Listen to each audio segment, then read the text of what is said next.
नमस्कार। आज इस बात का गहन विश्लेषण करेंगे कि आखिर एक छोटा सा देश कुवैत भारत के लिए क्यों महत्वपूर्ण है। ये संदर्भ आज इसलिए आया है क्योंकि प्रधानमंत्री नरेंद्र मोदी आज से कुवैत की 2 दिवसीय यात्रा पर जा रहे हैं और 43 साल के बाद किसी प्रधानमंत्री की ये पहली कुवैत यात्रा हो रही है। इससे पहले जब इंदिरा गांधी प्रधानमंत्री थी तो 1981 में वो कुवैत गई थी और अब उसके बाद 43 सालों के बाद प्रधानमंत्री नरेंद्र मोदी जा रहे हैं। इससे पहले बीच में इतने लंबे अंतराल में कोई प्रधानमंत्री कुवैत आखिर क्यों नहीं गया। देखिए, इसका हम अगर गहन विश्लेषण करें तो कुवैत आज की तारीख में भारत के लिए सबसे महत्वपूर्ण देश है, बहुत महत्वपूर्ण देश है। छोटा सा देश है, इसकी आबादी महज 50 लाख के करीब है। उस 50 लाख में भी करीब 12-10 लाख से ज्यादा भारतीय लोग हैं और जो 50 लाख की हम आबादी की बात कह रहे हैं उसमें कुवैत की जो अपनी ओरिजिनल आबादी है वो सिर्फ 15 लाख है और जो 35 लाख की आबादी है वो दूसरे देशों से आए बसे लोगों की है, जो करीब 35 लाख है और करीब 100 से भी ज्यादा कंट्री से वहां पर लोग आकर बसे हैं। तो उन सारी आबादी को मिला के जो बता रहे हैं वो 50 लाख है और उस 50 लाख में 10 लाख से अधिक भारतीय हैं और सबसे बड़ा अगर प्रवासी समुदाय की बात करें तो वहां पर वो भारतीय लोगों का ही है। तो बड़ी तादाद में भारतीय लोग वहां काम करते हैं। अगर आप वहां तेल के कुएं में जाकर देखें तो वहां भी भारतीय काम करते हुए मिलेंगे, अस्पताल में जाकर देखें तो वहां भी भारतीय काम करते हुए मिलेंगे, होटल रेस्टोरेंट में जाके देखें तो वहां भी भारतीय काम करते हुए मिलेंगे, किसी आईटी कंपनी में जाके देखें तो वहां भी आपको भारतीय नजर आएंगे। तो जहां भी आप जाएं वहां पर भारतीय कामगार आपको काम करते हुए मिल जाएंगे। तो कुवैत में भारतीय कामगार बड़ी संख्या में है। तो ये अपने आप में एक महत्व भारत के लिए बनाता है कि जहां पर भारतीय लोग काम कर रहे हैं तो उस देश का महत्व भारत के लिए बढ़ जाता है। दूसरी महत्वपूर्ण बात यह है कि कुवैत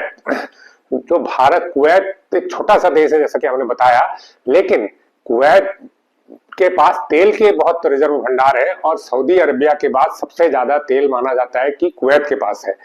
और अगर हम भारत को आपूर्ति की बात करें तो भारत को सबसे ज्यादा आपूर्ति सऊदी अरब से होती है, उसके बाद दूसरे नंबर पर जो सबसे ज्यादा आपूर्ति होती है वो कुवैत से होती है। जितना भारत को तेल की जरूरत होती है उसका कम से कम 10 से 12% कुवैत सप्लाई करता है। तो ये एक दूसरा महत्व है भारत के लिए कि पहले तो हमारे नागरिक वहां पर है, दूसरा हमारे कुवैत को जो तेल की आपूर्ति है वो दूसरा बड़ा आपूर्तिकर्ता देश है, और तीसरा महत्व इसलिए है कि कुवैत के साथ जो दूसरी चीजों का कारोबार है, तेल के अलावा जो दूसरी चीजें हैं उसका कारोबार भी बहुत अच्छा है। तो तीसरा महत्व इसलिए है कि कुवैत के साथ जो व्यापारिक रिश्ते हैं वो काफी महत्वपूर्ण है और वो करीब 10 अरब डॉलर से भी ज्यादा का सालाना का कारोबार दोनों कंट्री के बीच में होता है, अदर देन ऑयल, तेल के अलावा। तो दोनों देशों के बीच जो कारोबार हो रहा है वो एक उसका तीसरा महत्व बताता है, तीसरी इंपॉर्टेंस बताता है। कुवैत के मामले में एक खास बात यह भी है कि जो कुवैत के साथ भारत के रिश्ते हैं वो सिर्फ तेल की वजह से नहीं, तेल के कारोबार की वजह से नहीं, कुवैत के साथ प्राचीन काल से भी भारत का कारोबार होता था। जब कुछ नहीं होता था, जब कारोबार सिर्फ समुद्री नौकाओं के जरिए होता था, अगर हम कई सदियों की 2 सदी 3 सदी पहले की बात करें, तब भी भारत और कुवैत के बीच कारोबार के प्रमाण मिलते हैं, कारोबार के बहुत जिक्र मिलता है।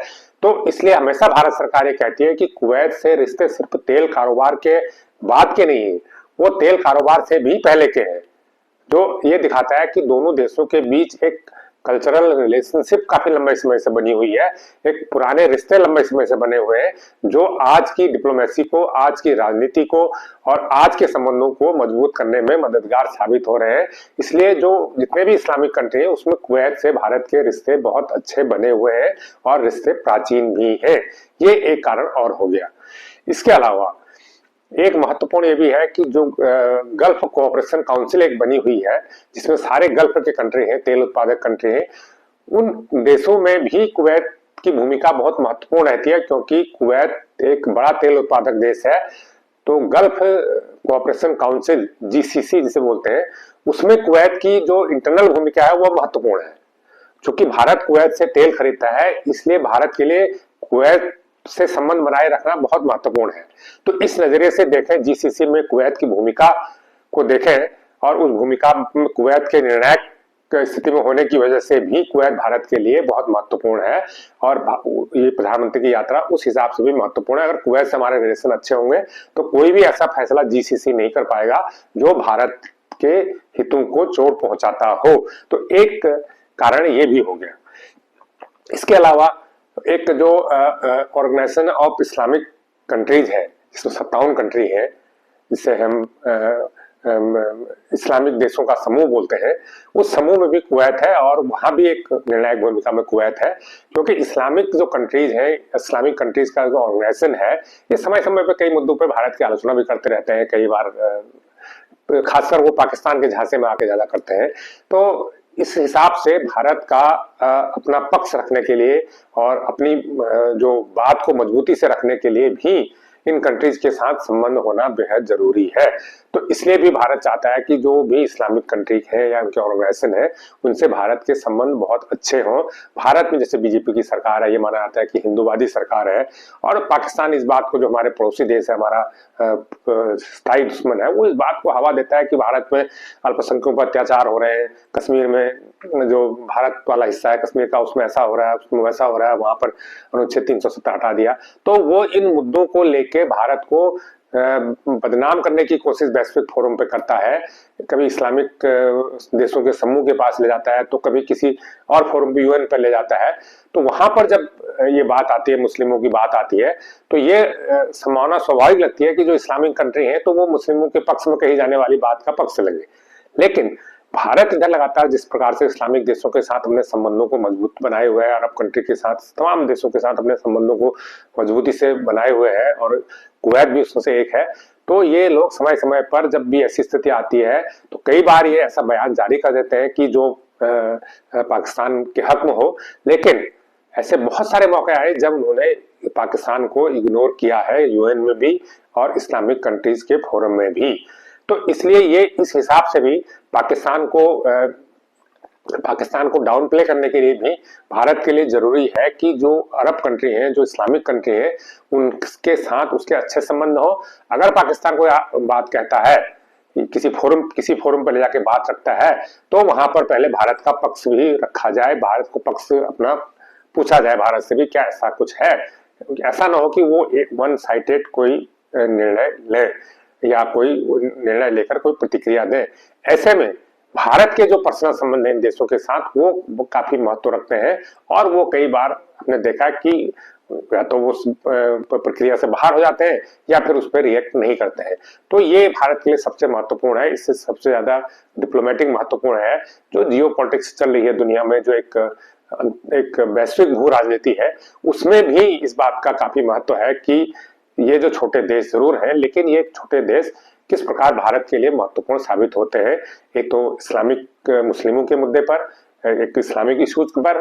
इसके अलावा एक बात और महत्वपूर्ण है कि भारत लगातार संयुक्त राष्ट्र में सुधारों की बात कर रहा है, और भारत ये भी चाहता है कि भारत एक बहुत बड़ी अर्थव्यवस्था हो गई है, एक बड़ी इकोनॉमी हो गई है, और इसलिए जो वहां पर यूएनएससी में स्थायी मेंबर है, उसमें भारत को भी मौका मिले, भारत भी बने, और ये बनना भी चाहिए। पूरी दुनिया में से आवाज उठ रही है, और जो रसिया तो इसका समर्थन करता ही है, और अमेरिका ने भी कई मौकों पर इसका समर्थन किया कि हाँ, इंडिया को भी होना चाहिए।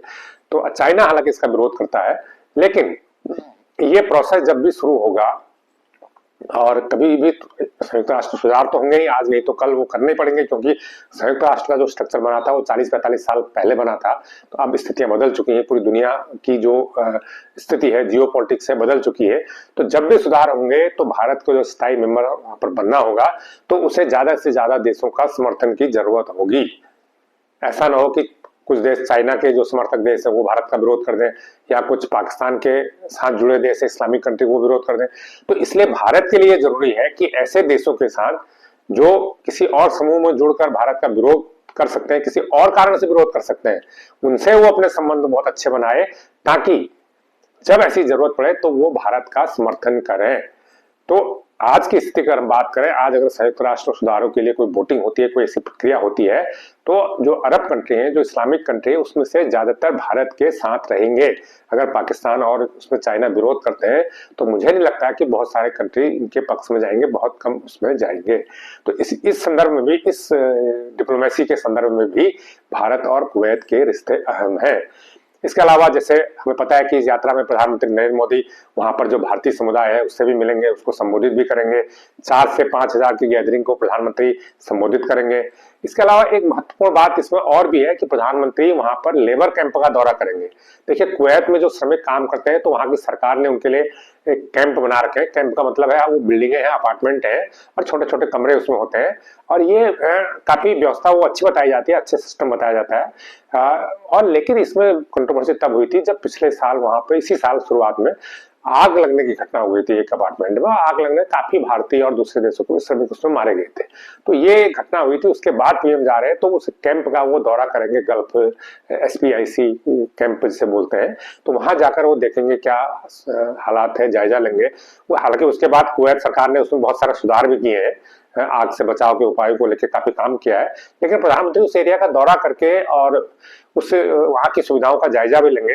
इसके पीछे मकसद यही है कि भारत सरकार अपने जो श्रमिक हैं दूसरे कंट्रीज में रह रहे हैं उनके वेलफेयर को लेकर चिंतित है, उनको कंसर्न भारत सरकार की है, इसलिए वो वहां जाके स्वयं इस चीज को देखना चाहते हैं। हालांकि वहां पर भारत के जो दूतावास है वो लगातार इस काम में इंगेज रहते हैं, वो इस काम पर नजर भी रखते हैं और समय समय पर जो श्रमिकों की समस्याएं होती हैं तो उसको वो संबंधित विभाग के सामने उठाते भी रहते हैं।